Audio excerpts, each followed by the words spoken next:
Well, hello and welcome to Study Travel TV Studios. I'm Scott Wade. And I'm Clarissa Waldron, bringing you the latest study travel news stories sponsored by Felka.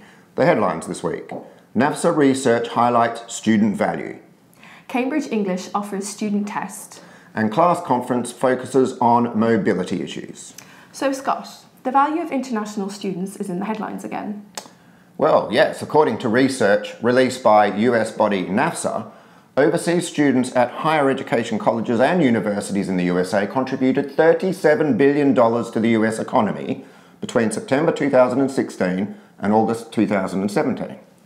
The value based on tuition fees, accommodation and student spending represents a 12.5% increase compared with the previous academic year, despite a slowdown in growth in student numbers. Well, it would be interesting if Nafsa could explain why the spend has gone up when numbers are down, Clarissa. Our news team will be checking on that. Nafsa also said overseas students supported 450,000 jobs in the past academic year, claiming that every 7 international students in the country create and support 3 US jobs.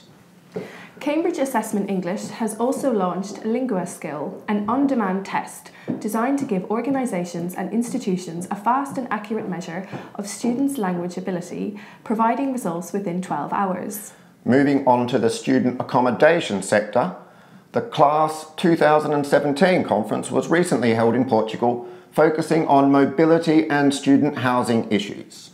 Held at a converted convent in Lisbon, the conference welcomed 550 delegates, including developers, investors, accommodation operators, city councils and educational institutions. Initiatives to attract and retain international student talent, housing capacity issues and the impact of Brexit are amongst the themes discussed.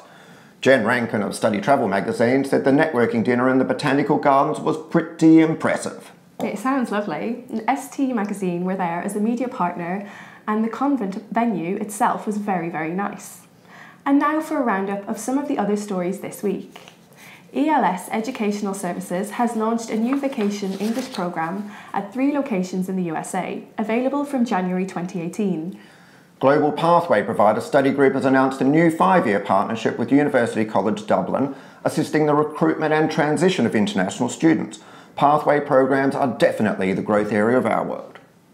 Malta has been the site of a clutch of visits from study travellers over the last week. Our very own Patrick Harris was there a few days ago, mid-November, to say hello to many in the Maltese industry.